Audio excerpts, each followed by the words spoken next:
Bonjour à tous. Aujourd'hui, nous allons parler d'une plante que tout le monde connaît, je pense, la ronce.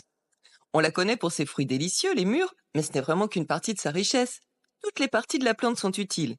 On peut manger les jeunes pousses et feuilles, utiliser les boutons de fleurs, et bien sûr les fruits. Elle a des propriétés médicinales indiscutables, ainsi que quelques autres usages intéressants. La ronce appartient au genre Rubus. C'est une plante vivace de la famille des rosacées. Elle est largement répandue dans les régions tempérées du monde entier. Il en existerait près de 1000 variétés, dont plus de 70 rien qu'en France. Les ronces poussent souvent de manière sauvage dans les bois, les haies et les friches et peuvent atteindre plusieurs mètres de longueur. Les ronces sont connues pour leur capacité à se propager rapidement grâce à leurs tiges rampantes et leurs racines adventives, ce qui en fait des plantes à la fois envahissantes et extrêmement résilientes. La ronce est facilement reconnaissable à ses tiges ligneuses couvertes d'épines. Ses feuilles sont composées de 3 à 5 folioles dentées. Elle développe des fleurs blanches ou roses qui fleurissent de mai à juillet et ses fruits sont des petites baies noires ou rouges qu'on appelle les mûres. Dans l'Antiquité, les Romains utilisaient les feuilles et les racines de ronces pour traiter les maux de gorge, les infections et les inflammations. Ils utilisaient également les mûres pour fabriquer des teintures naturelles. En Grèce, Hippocrate recommandait les feuilles de ronces pour leurs propriétés astringentes et cicatrisantes. Au Moyen Âge, les ronces étaient souvent plantées autour des monastères pour délimiter les jardins et les protéger des intrus. Les feuilles de ronces étaient couramment utilisées pour préparer des cataplasmes destinés à soigner les plaies et les inflammations. Les fruits étaient appréciés pour leur valeur nutritive et les tiges de ronces sèches étant un très bon combustible, les paysans en faisaient des fagots pour chauffer les fours à pain. Les peuples autochtones d'Amérique du Nord utilisaient toutes les parties de la plante, les racines, les feuilles et les fruits, pour traiter les infections de la peau et les troubles digestifs. La ronce est astringente. En infusion, ses feuilles, riches en tanins, sont utiles pour traiter les inflammations de la peau, les maux de gorge et les diarrhées. La ronce est antioxydante.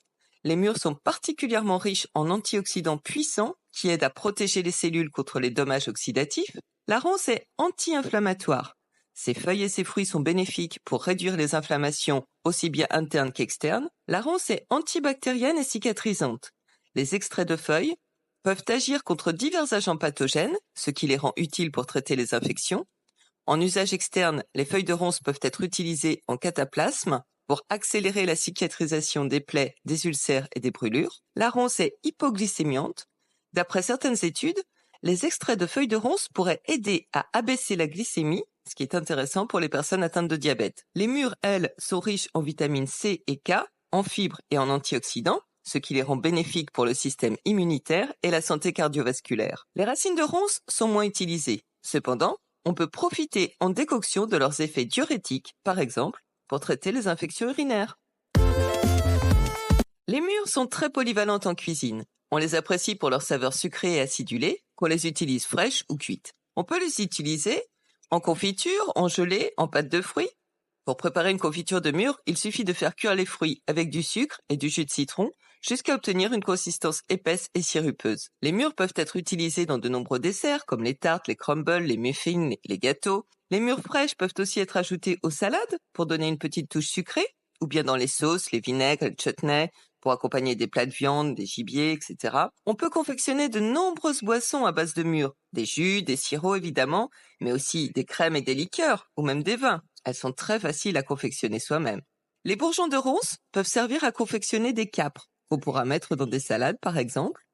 Les très jeunes pousses de ronce, bien tendres, peuvent être consommées cuites comme des asperges. Les feuilles de ronce sont utilisées pour préparer des thés et des tisanes aux propriétés apaisantes et digestives. On déguste des thés de ronce depuis la nuit des temps. Il est grand temps de vous y mettre aussi si vous ne le faites pas déjà. La récolte des ronces nécessite quelques précautions en raison des épines présentes sur les tiges. Mais on apprend vite. La récolte des feuilles et des bourgeons se fait essentiellement au début du printemps lorsque la plante est en pleine croissance. Il faut choisir des jeunes feuilles tendres pour les infusions. Elles sont d'un joli vert très clair et n'ont pas encore d'épines. On peut ensuite les faire sécher à l'air libre, dans un endroit sec et ombragé, puis les stocker dans des bocaux hermétiques. La récolte des mûres a lieu en général à la fin de l'été, en août et septembre.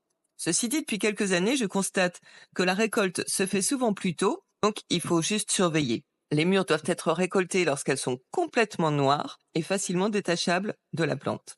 Après la récolte, il faudra les laver délicatement et on peut les consommer fraîches, les cuisiner ou bien alors les congeler pour une utilisation ultérieure. Pour faire une infusion de feuilles de ronces, on utilisera environ une cuillère à soupe de feuilles séchées pour une tasse d'eau bouillante en laissant infuser 10 à 15 minutes. Il suffira ensuite de filtrer avant de consommer. On peut bien sûr également utiliser la plante fraîche. Il faut juste en mettre plus.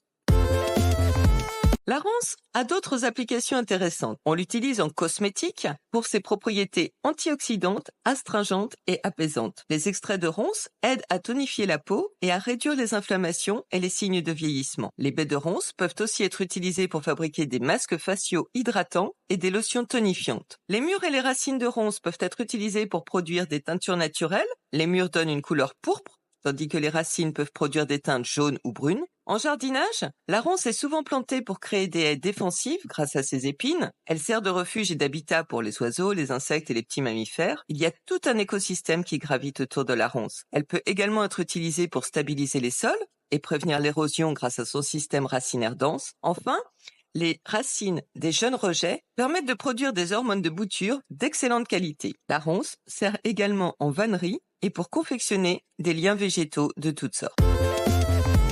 Bref, j'espère que ce rapide aperçu vous donnera envie de mieux connaître la ronce. C'est une plante polyvalente, absolument indispensable dans l'équilibre écologique. La ronce a des vertus médicinales éprouvées et reconnues. Elle est une plante précieuse malgré son image de mauvaise herbe. Et puis les mûres restent des baies très nutritives et délicieuses. Personnellement, je trouve que les variétés aujourd'hui cultivées n'arrivent pas à la cheville des mûres sauvages que l'on ramasse ici et là. Apprenez à connaître la ronce, apprivoisez-la et vous ne la regarderez plus jamais de la même façon. À bientôt!